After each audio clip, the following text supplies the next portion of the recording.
Bonjour à tous, je vous retrouve aujourd'hui pour le bilan acquisition de la semaine.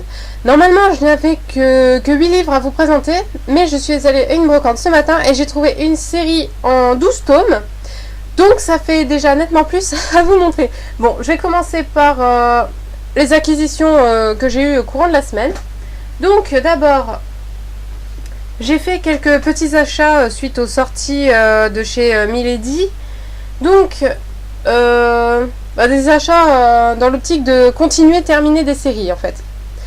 Donc, j'ai d'abord pris le dernier tome de Chasseuse de la nuit, le tome 7 Hors de la tombe de Janienne Frost chez Milady. J'ai pris le troisième et dernier tome de Sid Double Vue de Sandy Williams, également chez Milady. Ensuite, j'ai pris le deuxième tome de Requiem pour Sacha, Dies Irae d'Alice Scarling chez Milady également.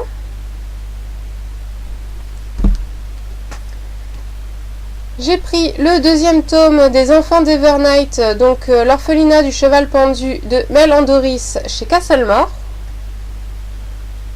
Bon, ils m'ont énervé à Cultura parce que en fait, il y avait 2 tomes seulement en rayon. Et le premier était tout plié là au coin. Il était vraiment plié, il était corné à fond. Et moi, j'ai pris le moins abîmé, il est juste un tout petit peu, on voit pas bien, il est un peu corné. Bon, après, il y a le livre qui a pris une forme ondulée parce qu'il était très mal rangé. Donc bon, c'est pas grave, une fois rangé dans les étagères, ça devrait aller mieux. Mais bon, il m'énerve parce qu'il range très mal de toute façon. Donc, enfin bref. Et ma maman m'a offert le deuxième tome de Thrill Indécise de Amanda Hawking chez Castlemore également. J'ai ensuite reçu 2 petits livres en partenariat avec Nathan, donc 2 livres que je n'avais pas demandé, donc je ne sais pas quand est-ce que je les lirai, mais je les prévois pas pour tout de suite. Bon, vu qu'ils sont courts, je les lirai quand j'aurai 5 minutes et quand j'aurai envie de les lire. Donc, je vais essayer de vous trouver les dates de sortie. Hop. Donc il y a d'abord Icare aux ailes d'or de Guy Jiménez, donc chez Nathan, dans les histoires noires de la mythologie.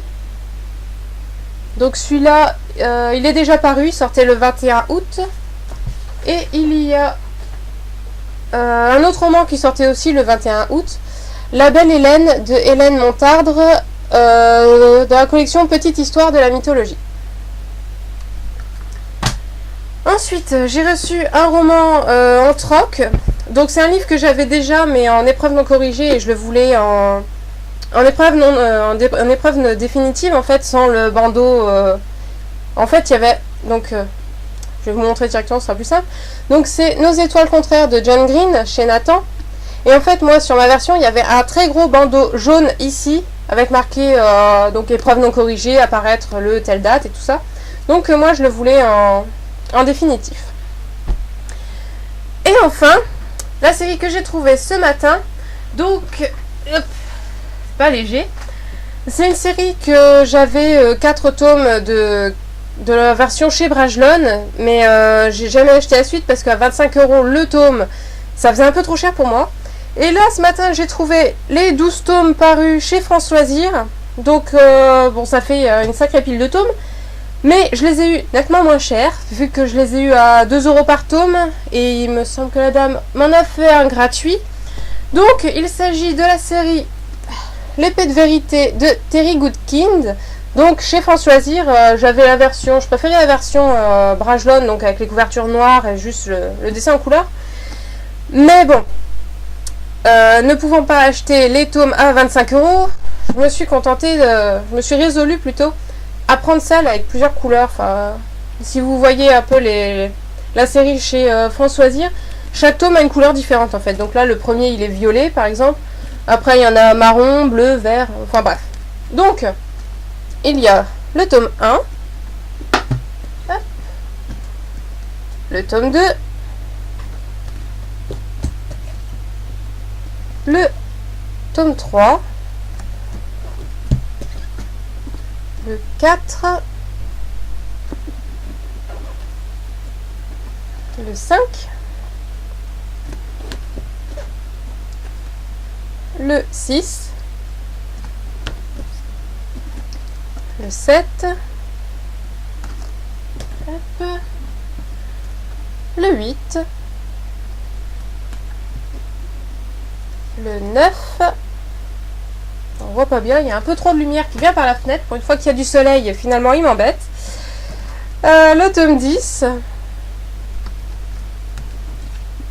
le tome 11 et le tome 12.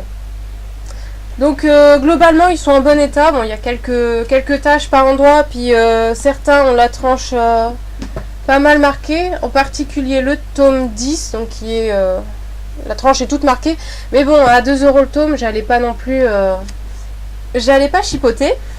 Donc maintenant je vais pouvoir me lancer dans la série, vu que j'avais lu que la comment ça s'appelle, le tome 0, donc Death d'os. Donc je vais pouvoir me lancer dans la série.